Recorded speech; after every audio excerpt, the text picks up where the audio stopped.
চাকসুতে ছাত্রদল ও শিবিরের পূর্ণাঙ্গ প্যানেল ঘোষণা। মনোনয়নপত্র জমাদানের শেষ দিনে ক্যাম্পাসে প্রতিদ্বন্দ্বিতার আবহ চলছে ভোটের সমীকরণ।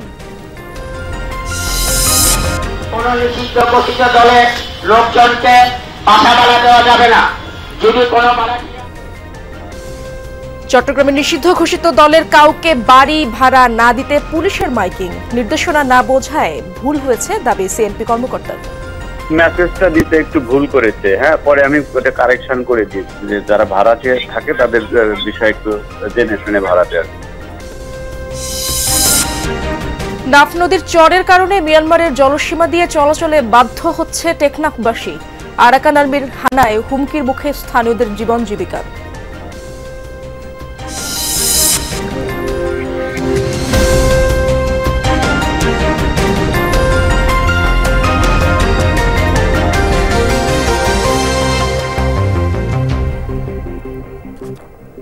দর্শক, শিরোনামগুলো দেখছিলেন পুরো সময় জুড়ে। আপনাদের সাথে থাকবো আমি ইশরাত জাহান। চট্টগ্রাম বিশ্ববিদ্যালয় কেন্দ্রীয় ছাত্র সংসদ চাকসু নির্বাচনে প্যানেল ঘোষণা করেছে ছাত্রদল ও ছাত্র শিবির। এর বাইরে প্যানেল হয়েছে আরও 3টি। এরপর থেকে ক্যাম্পাসে প্রতিদ্বন্দ্বিতার আবহ চলছে ভোটের সমীকরণও। আজ শেষ দিনে উৎসব মুখর পরিবেশে মনোনয়নপত্র জমা দেন প্রার্থীরা। রাজনীতির মনোনয়নপত্র জমাদানের শেষ দিনে তৈরি হয় চাকসু নির্বাচনে প্রতিদ্বন্দ্বিতার আবহ। দুপুরে প্যানেল ঘোষণা করে ছাত্রদল। ভিপি পদে সাজ্জাদ হোসেন হৃদয়, জিএস শাফায়েত হোসেন এবং এজিএস পদে প্রার্থী আইয়ুবুর রহমান তৌফিক। আপাতত পূর্ণাঙ্গ প্যানেল ঘোষণা করলেও কৌশলগত জোট করার সম্ভাবনার কথা জানায় সংগঠনটি। বাংলাদেশ জাতীয়তাবাদী ছাত্রদল শিক্ষার্থীদের অধিকারের প্রশ্নে আমরা প্রতিশ্রুতিবদ্ধ। চট্টগ্রাম বিশ্ববিদ্যালয়ের শিক্ষার্থীরা আমাদের মনোনীত প্রার্থীদের নির্বাচিত করলে শিক্ষার্থীদের পক্ষে কাজ করবে বলে আমরা নিশ্চয়তা প্রকাশ করছি। আমি কৃতজ্ঞতা প্রকাশ করছি আমাদের এই বাংলাদেশ জাতীয়তাবাদী ছাত্রদল চট্টগ্রাম বিশ্ববিদ্যালয়ের প্রার্থীত্বের বন্ধনে আবদ্ধ সকল ভাই বোনের প্রতি। এখানে অনেক যোগ্য প্রার্থী থাকা সত্ত্বেও তারা তাদের মতামতের ভিত্তিতে আমাকে মনোনীত করেছেন এবং তাদের প্রতি আমি কৃতজ্ঞতা জানাই। ঘণ্টা দুয়েক পর বিকেলে সম্প্রীতির শিক্ষার্থী জোট নামে প্যানেল ঘোষণা করে ছাত্র শিবির। ভিপি পদে ইব্রাহিম হোসেন রানী, জিএস পদে সাইদ বিন হাবিব এবং এজিএস পদে প্রার্থী সাজ্জাদ হোসাইন মুন্না। ইনক্লুসিভ করার জন্য আমরা সর্বোচ্চ চেষ্টা করেছি। বিশেষ করে আমরা এখানে একটা ভালো সংখ্যক নারী প্রার্থী রেখেছি। একই সাথে ভিন্ন ধর্মাবলম্বী আমরা এখানে প্রার্থী রেখেছি। তো এই ঘোষণার মধ্য দিয়ে আমি আজকে একটি সংগঠনের কেবল প্রতিনিধি নয়, বরং যদি আমাকে শিক্ষার্থী আমার ভাই বোনের আমার পাশে দাঁড়ায়, তাহলে এই ক্যাম্পাসের 27,000 শিক্ষার্থী ভাই বোনের প্রতিনিধি হিসেবে আমাকে কাজ করতে হবে। এছাড়া ইসলামী ছাত্র আন্দোলন বাংলাদেশ, গণতান্ত্রিক ছাত্র জোট সমর্থিত বৈচিত্র্যের ঐক্য এবং স্বতন্ত্র একটি প্যানেল নিজেদের প্রার্থী ঘোষণা করে। শেষ দিনে মনোনয়নপত্র জমা দিতে সকাল থেকে চাকসু ভবনে নির্বাচন কার্যালয়ে দেখা গেছে প্রার্থীদের ভিড়। আমি এমন একটা ক্যাম্পাস চাই যেখানে নারীরা কোনো বৈষম্যের শিকার হবে না, নারীদেরকে একটা পক্ষ স্লাট শেমিং করবে না, স্লাট শেমিং করলে দ্রুত ওদের বিরুদ্ধে পদক্ষেপ নেওয়া হবে। আমি যদি বিজয়ী হতে পারি তারপরেও আমি শিক্ষার্থীদের সাথে থাকবো, আর যদি আমি বিজয়ী নাও হতে পারি তবুও আমি শিক্ষার্থীদের সাথেই থাকবো। শহীদুল সুমন, যমুনা নিউজ, চট্টগ্রাম। দর্শক, রিপোর্টে যেমনটা জানাচ্ছিলাম, চট্টগ্রাম বিশ্ববিদ্যালয়ের চাকসু নির্বাচনে মনোনয়নপত্র জমা দেওয়ার আজ শেষ দিন ছিল। উৎসব মুখর পরিবেশ ছিল। সেই খবরগুলো আবারও জানার চেষ্টা করবো। চট্টগ্রাম বিশ্ববিদ্যালয়ে যেতে চাই আমার সহকর্মী শহীদুল সুমন সেখানে রয়েছেন। সুমন, শেষ দিনে কতজন প্রার্থী মনোনয়নপত্র জমা দিলেন সেই খবরগুলো বিস্তারিত জানাবেন, এবং উৎসব মুখর পরিবেশের কথা বারবারই শুনছিলাম আমরা, কি দেখলেন আপনি ক্যাম্পাসে?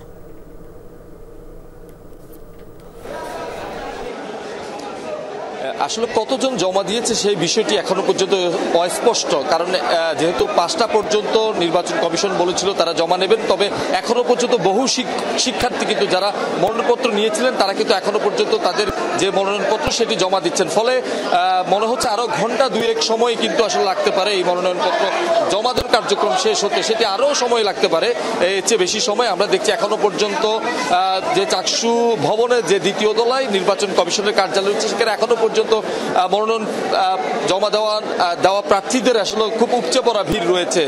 সব মিলিয়ে গতকাল পর্যন্ত আসলে 371 জন প্রার্থী মনোনয়নপত্র জমা দিয়েছিল। এখন পর্যন্ত আজকে সকাল থেকে এখনো পর্যন্ত কতজন মনোনয়নপত্র জমা দিয়েছে সেটি আসলে আলাদাভাবে বলা খুবই কঠিন, কারণ এখানে প্রত্যেকটি হলের জন্য আলাদা আলাদা বুথ রয়েছে, কেন্দ্রের জন্য আলাদা বুথ রয়েছে। ফলে সবগুলো প্রার্থী আসলে সবাই যখন তাদের মনোনয়নপত্র জমা দিবেন তখনই আসলে সবগুলো একই সাথে যোগ করে বোঝা যাবে আসলে কতজন প্রার্থী তারা মনোনয়নপত্র জমা দিয়েছে। তবে আমরা সকাল থেকে দেখছি উৎসবমুখর পরিবেশে কিন্তু প্রার্থীরা মনোনয়নপত্র জমা দিচ্ছেন। ইতিমধ্যে বেশ কয়েকটি প্যানেল তারা আসলে ঘোষণা হয়েছে, বিশেষ করে ছাত্র দল এবং ছাত্র শিবির সমর্থিত প্যানেলের কথা যদি বলি, তারা প্যানেল ঘোষণা করছে। তারা আসলে বড় দল এবং অন্যান্য ছোট ছোট যেসব দল এবং জোট রয়েছে তারাও কিন্তু তারা প্রার্থী ঘোষণা করছে। আমরা একটি গুঞ্জন শুনছি যে বাকশাস বাংলাদেশ গণতান্ত্রিক ছাত্র জোট তারা প্রথম দিকেই বলেছিল চাকসু নির্বাচনে তারা দলীয়ভাবে অংশগ্রহণ করবে না, তবে একটি গুঞ্জন রয়েছে তারাও কিন্তু অংশগ্রহণ করছে। কিছুক্ষণ আগেই আসলে বলা হচ্ছিল যে বাকশাস থেকে একটি সংবাদ সম্মেলনের মাধ্যমে তাদের প্যানেল পরিচিতি তারা করবেন, এখনো পর্যন্ত সেটি হয়নি, তবে গুঞ্জন চলছে তারাও আসলে নির্বাচন অংশ। সব মিলিয়ে কিন্তু আমরা দেখছি গতকাল মনোনয়নপত্র গ্রহণের শেষ সময় পর্যন্ত প্রায় 1162 জন প্রার্থী হল এবং কেন্দ্রে তারা মনোনয়নপত্র সংগ্রহ করেছেন এবং সেটি কিন্তু আজকে পর্যন্ত এখনো পর্যন্ত জমা দিচ্ছেন এবং এটি আরো কয়েক ঘন্টা চলতে পারে এমনটি আসলে আমরা ধারণা করছি। এবং নির্বাচন কমিশন থেকে যেটি জানিয়েছে যতক্ষণ পর্যন্ত একজন প্রার্থীও তারা অপেক্ষমান থাকবেন এখানে কেন্দ্রে এসে, সেক্ষেত্রে ততক্ষণ পর্যন্ত তারা তাদের যে মনোনয়নপত্র সংগ্রহ জমাদান সেটি আসলে করতে পারবেন। সুমন, অনেক ধন্যবাদ আপনাকে। চট্টগ্রামে কথিত নামি দামি রেস্টুরেন্টেও গ্রাহকদের খাওয়ানো হচ্ছে পচা বাসি ভেজাল খাবার। রান্নার ঘরের পরিবেশও চরম নোংরা, অস্বাস্থ্যকর। নগরীর দামপাড়ায় হান্ডি এবং ধাবা নামে দুটি রেস্টুরেন্টে ভোক্তা অধিকার সংরক্ষণ অধিদপ্তরের অভিযানে হাতে নাতে ধরা পড়ে অনিয়ম।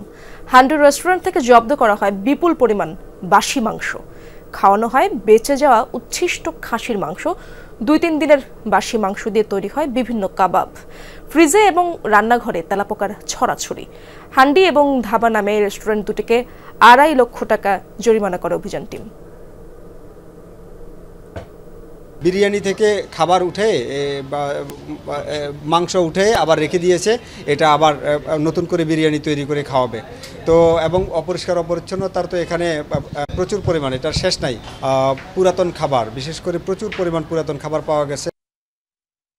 দর্শক, আজকে চট্টগ্রামে একটি বিরতি নিচ্ছি, ফিরবো কিছুক্ষণের মধ্যে।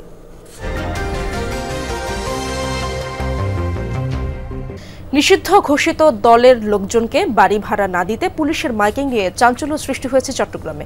কর্ণফুলী এলাকায় মাইকিং করে বাড়ির মালিকদের সতর্ক করা হয়। এ নিয়ে তীব্র আলোচনা সমালোচনা শুরু হলে পরে মাইকিং এর ভাষায় কিছুটা সংশোধন আনা হয়। পুলিশের দাবি নির্দেশনা সঠিকভাবে না বোঝায় এই ভুল।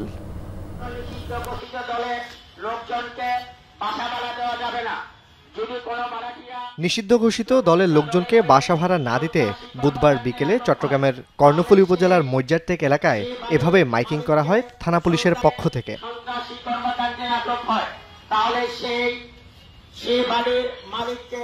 সামাজিক যোগাযোগ মাধ্যমে ছড়িয়ে পড়া 1 মিনিট 47 সেকেন্ডের ভিডিওতে দেখা যায় সিএনজি অটোরিকশা যুগে মাইকিংয়ে এক ব্যক্তি বাড়ির মালিকদের উদ্দেশ্যে বলছেন, কর্ণফুলী থানা এলাকায় নতুন ভাড়াটিয়াদের ভোটার আইডি কার্ড ও অন্যান্য ডকুমেন্ট থানায় জমা দিতে হবে। নিষিদ্ধ ঘোষিত দলের লোকজনকে বাসা ভাড়া দিলে বাড়ির মালিককে সন্ত্রাসী কর্মকাণ্ডের সহযোগী হিসেবে আটক করা হবে।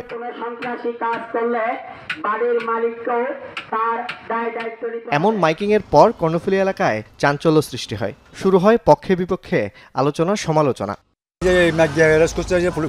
ছিল 4-5 জন ছিল, ওরা যদি যে ঠিক মতো যদি এটা পর্যবেক্ষণ করে, যদি তদন্ত করে দেখে, এটার জন্য দেশের জন্য ভালো হবে। থানার মাধ্যমে যদি একটা প্রশাসক যদি জানানো যায় যে আমরা ওকে বাড়ির থেকে আসছে, আইডিটা দেখালে আরও ভালো হয়। স্থানীয় যারা জনগণ আছে তাদের নিরাপত্তার জন্য এটা খুবই জরুরি, কারণ অবৈধ মানুষ যদি এখানে এসে আমাদের অনাকাঙ্ক্ষিত অনেক কিছু হয়ে যেতে পারে, কারণ এটা হচ্ছে অহরহ।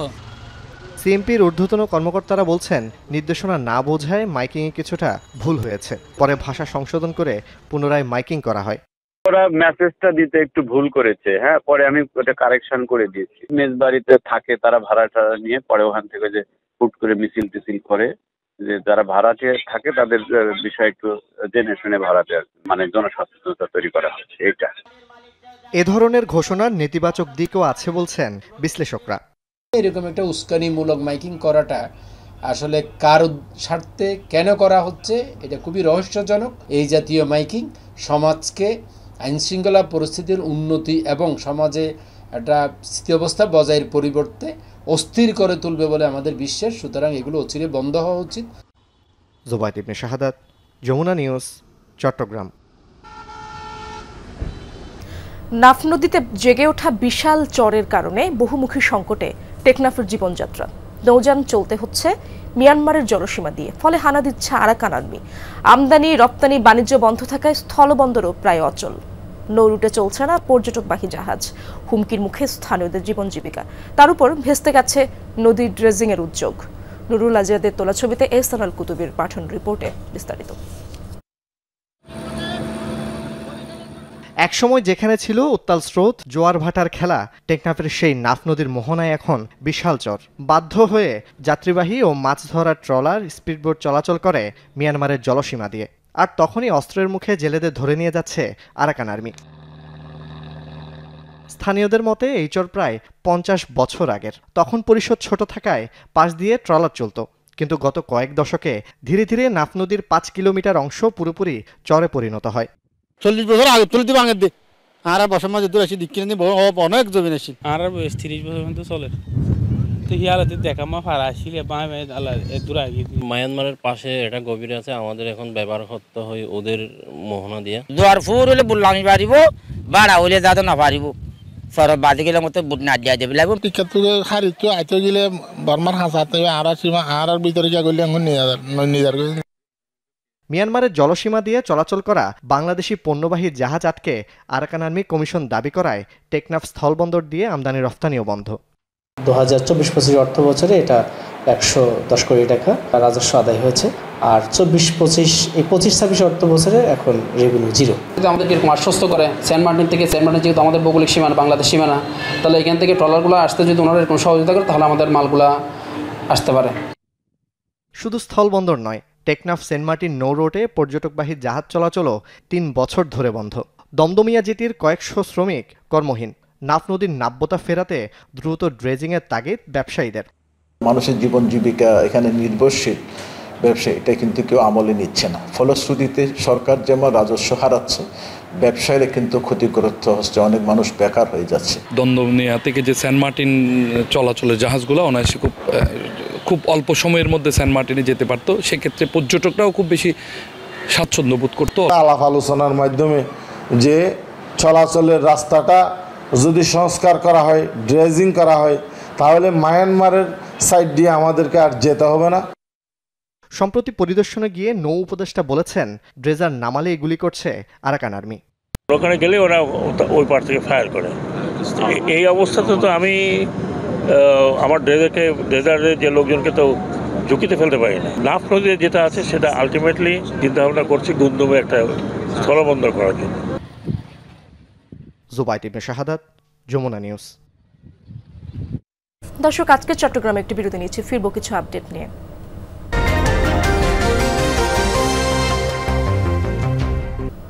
চট্টগ্রাম বিশ্ববিদ্যালয়ের শিক্ষক নিয়োগে অনিয়মের অভিযোগ তুলেছেন নিয়োগ পরীক্ষায় অংশ নেয়া কয়েকজন প্রার্থী।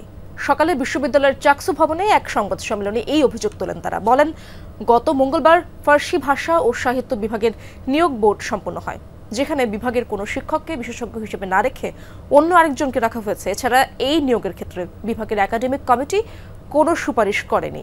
প্রশাসন নিজেদের লোক নিয়োগ দিতে এই নিয়োগ বিজ্ঞপ্তি করে। তাদের অভিযোগ, লিখিত পরীক্ষার নামে প্রতারণার আশ্রয় নিয়ে বিশেষ কাউকে শিক্ষক হিসেবে নিয়োগ দিয়েছে কর্তৃপক্ষ। এই বোর্ড বাতিল করে পুনরায় নিয়োগ বিজ্ঞপ্তি দেওয়ার দাবি জানান তারা।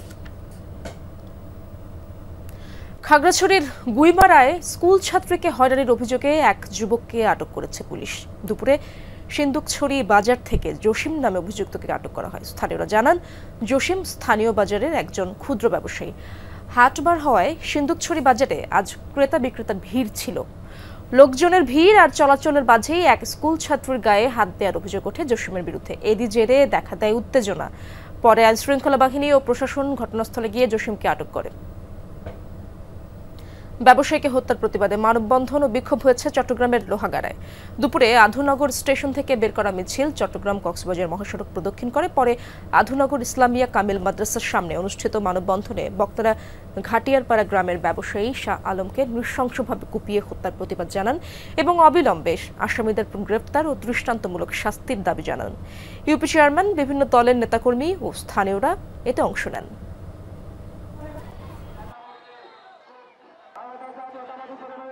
কেন্দ্রীয় কর্মসূচির অংশ হিসেবে রাঙামাটিতে বিক্ষোভ করেছে পলিটেকনিক শিক্ষার্থীরা। বেলা 11টায় বাংলাদেশ সুইডেন পলিটেকনিক ইনস্টিটিউটের শিক্ষার্থীরা প্রতিষ্ঠানের সামনে অবস্থান নেন। এই সময় 6 দফা দাবির রূপরেখা ও সুপারিশ দ্রুত বাস্তবায়নের দাবি জানান। পরে বিএসপিআই চত্বরে কুশপুতলিকা দাহ করা হয়। বিক্ষোভ কর্মসূচিতে বিএসপিআই এর শিক্ষার্থীরা অংশ নেয়।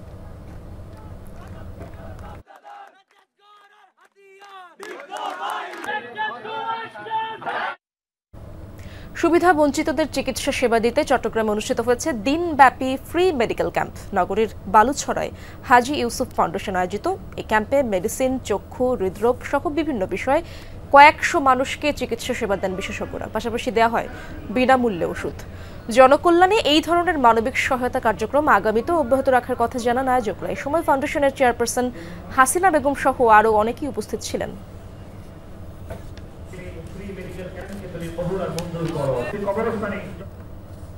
কক্সবাজারে তৈয়বিয়া তাহিরিয়া সুন্নিয়া আলিম মাদ্রাসায় সালানা জলসা অনুষ্ঠিত হয়েছে। দিনব্যাপী এই আয়োজনের সমাপ্তি হয় বুধবার মধ্যরাতে। আয়োজনের সকাল থেকেই খতমে কোরআন, খতমে গাউসিয়া, হামদনাথ পরিবেশন আর আখেরি মোনাজাত করা হয়। সালানা জলসায় সভাপতিত্ব করেন পাকিস্তানের সিরিকোট শরীফের সাজ্জাদানশীল আল্লামা সৈয়দ মোহাম্মদ সাবির শাহ। এ সময় বিশ্বব্যাপী মুসলিমদের উপর নিপীড়নের প্রতিবাদে সকল মুসলিমদের এক থাকার আহ্বান জানান তিনি। দর্শক, এই ছিল আজকের চট্টগ্রামের আপডেটগুলো। এতক্ষণ যারা সঙ্গে ছিলেন সবাইকে ধন্যবাদ।